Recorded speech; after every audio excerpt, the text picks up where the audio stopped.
यानी organ system का अज़वात की निज़ाम का रोल करदार होम्योस्टेसिस में। ठीक है, वीडियो शुरू करने से पहले स्टूडेंट्स, अगर आपने मेरे चैनल को अभी तक सब्सक्राइब नहीं किया तो मेरे चैनल को सब्सक्राइब करें ताकि मेरी हर आने वाली वीडियो को नोटिफिकेशन आपके पास बआसानी पहुंच जाए।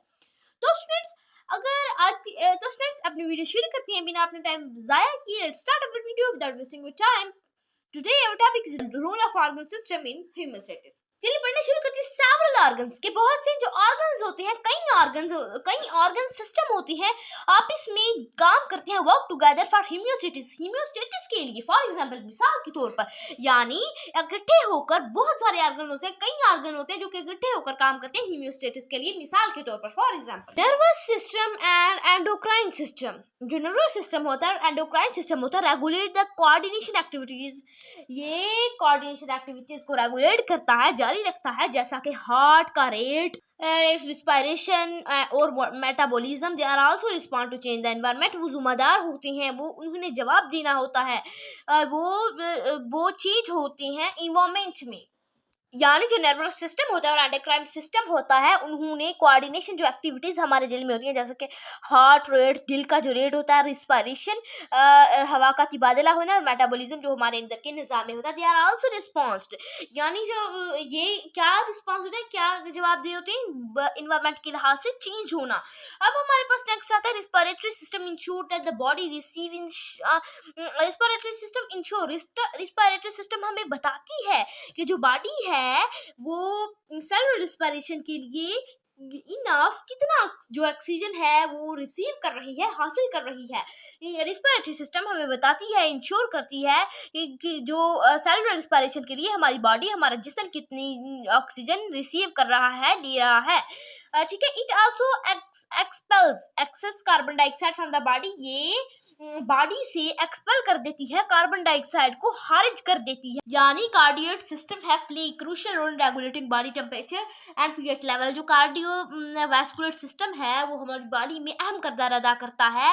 ये बॉडी को के टेम्परेचर और पीएच लेवल को मेंटेन रखता है, रेगुलेट करता है। इट आल्सो इंश्योर्स, ये भी बताता है that all cells receive the necessary substance for proper function. कि जो सेल्स हैं, तमाम सेल हैं, वो अपना मुकम्मल काम करने के लिए जरूरत के मुताबिक सब्सटेंसेस, मादे हासिल कर रहे हैं। यानी ये हमें ये भी बताता है कि सेल अपनी ज़रूरत के मुताबिक प्रॉपर फंक्शनिंग के लिए, मुकम्मल काम करने के लिए कितने मादे रिसीव कर रहे हैं। ठीक है, तमाम सेल्स। नेक्स्ट हमारे पास आता है digestive system work for proper distribution of nutrient to cell for energy growth and repair. यानी जो डाइजेस्टिव सिस्टम है, काम करता है प्रॉपर डिस्ट्रीब्यूशन के लिए न्यूट्रिएंट की प्रॉपर, यानी न्यूट्रिएंट से मुकम्मल तौर पर न्यूट्रिएंट ऑब्जर्व करने के लिए चीज़ में प्रॉपर काम करता है, अपना एनर्जी के हासिल करने के लिए, ग्रोथ हासिल करने के लिए, रिपेयर हासिल करने, अपने आप को मुरम्मत करने के लिए, अपने आप को बढ़ाने के लिए और एनर्जी हासिल करने के लिए ये मुकम्मल काम करता है। तो न्यूट्रिएंट्स होते हैं। ठीक है, अब आते हैं हमारे पास ये muscular and skeletal system help to maintain body pressure. जो मस्कुलर और स्केलेटल सिस्टम होता है वो हमारी बॉडी के प्रेशर को मेंटेन, बरकरार रखता है। हमारी बॉडी के प्रेशर, बॉडी पोस्चर हमारे सहारा देता है, हरकत करने को बरकरार रखता है मस्कुलर और स्केलेटल सिस्टम। इंसानी ढांचा, हड्डियां वगैरह, स्केलेटल सिस्टम, यानी जो मस्कुलर होती हैं, और स्केलेटल सिस्टम हमारी वो ढांचा वगैरह होता है जिस्म का, वो हमारे बॉडी के को सपोर्ट और हरकत देने में, हरकत को बरकरार रखने में मदद देते हैं ये दो सिस्टम, यानी मस्कुलर और स्केलेटल सिस्टम। नेक्स्ट आता है हमारे पास urinary system eliminates waste material from the body. यानी जो यूरिनरी सिस्टम, पेशाब का निज़ाम है, वो जो वेस्ट फजला मटेरियल होता है वो एलिमिनेट कर देता है, खारिज कर देता है। किससे खारिज कर देता है? हमारी बॉडी से, हमारे जिस्म से जो फजला होता है उसको खारिज कर देता है। It also regulate water and salt balance in body tissue. ये क्या करता है? ये वाटर और बॉडी के जिस्म के अज़ू में पानी और जो नमक होता है उसको मतवाजन रखने के लिए भी काम करता है। इन दिस वे, इस तरीके से it maintain blood volume, blood pressure and pH level. इस तरीके से ये ब्लड वॉल्यूम को, ब्लड प्रेशर को और पीएच लेवल को बरकरार रखता है। यानी जो यूरिनरी सिस्टम है, जो पेशाब का निज़ाम है, वो फजले को हमारी बॉडी से, हमारे जिस्म से बाहर खारिज कर देता है या बाहर निकालता है या रिमूव कर देता है। ये वाटर और ये हुलिये में वाटर और साल्ट की तादाद को मतवाजन रखता है, बैलेंस रखता है। इस तरीके से ये ब्लड वॉल्यूम, ब्लड प्रेशर और पीएच लेवल को भी बरकरार रखता है। यानी ये पीएच लेवल क्या होता है? पीएच लेवल हमारे खून में होता है। जिस तरह हमारी अगर जल्द जो है वो येलो होना शुरू हो जाए तो डॉक्टर्स कहते हैं कि आपको अपना पीएच लेवल बरकरार रखना चाहिए, नॉर्मल रखना चाहिए। तो हमारा पीएच लेवल नॉर्मल नहीं होता, वो हमारा पीएच लेवल कम हो जाता है। ठीक है, नेक्स्ट आ जाता है integumentary system act as a barrier to protect the body from external factors. यानी जो इंज्यूमेंट्री सिस्टम है वो एक बैरियर, एक रुकावट, एक हमारी बॉडी को जो हमारे अंदरूनी फैक्टर होते हैं, असरात होती हैं, उनसे बचाने के लिए ये एक रुकावट बनता है। Integumentary system it also help to regulate temperature through switching. यानी ये पसीने के जरिए से हमारे जो बॉडी का टेम्परेचर होता है उसको रेगुलेट बरकरार रखने में भी मदद देता है। कौन देता है? ये सब जो मैं पढ़ रही हूँ वो कौन करता है? ये सब जो फंक्शंस हैं वो कौन करता है? वो होम्योस्टेसिस करता है। तो स्टूडेंट्स, मैं आपके कॉन्सेप्ट क्लियर होने के लिए जरा रिवाइज कर देती हूँ कि जो नर्वस सिस्टम होता है और एंडोक्राइन सिस्टम होता है वो हमारी बॉडी की एक्टिविटीज, सरगर्मियों को कंट्रोल करता है, जैसा कि रेट, रिस्पिरेशन और मेटाबॉलिज्म। ये माहौल के चेंज होने के साथ भी चेंज होता है। रिस्पिरेटरी सिस्टम क्या करता है? सेलुलर रिस्पिरेशन के लिए ज़्यादा से ज़्यादा ऑक्सीजन रिसीव करता है, हासिल करता है। ये हमारी जो बॉडी होती है उसके कार्बन डाइऑक्साइड खारिज करता है। कार्डियोड सिस्टम एक अहम किरदार अदा करता है हमारी बॉडी के टेम्परेचर और पीएच लेवल को बरकरार रखने में। कार्डियोवैस्कुलर सिस्टम हमारी बॉडी के टेम्परेचर और पीएच लेवल को बरकरार रखने में अहम किरदार अदा करता है।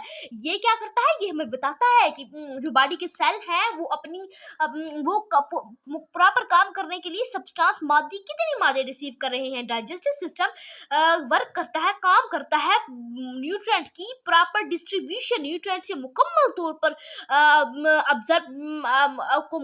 ऑब्जर्व करने का ये मुकम्मल काम करता है। ये इनको क्या फ़ायदा देता है? ये इनको फ़ायदा देता है कि इनसे इन्हें एनर्जी मिलती है जब ये ऑब्जर्व करते हैं न्यूट्रिएंट, इनकी ग्रोथ होती है, इनकी रिपेयर होती है, ग्रोथ बढ़ती है, ये मुरम्मत होती हैं। मस्कुलर और स्केलेटल सिस्टम हमारी बॉडी के पोस्चर हमें सहारा देती हैं, हमें मूवमेंट में मदद देती हैं।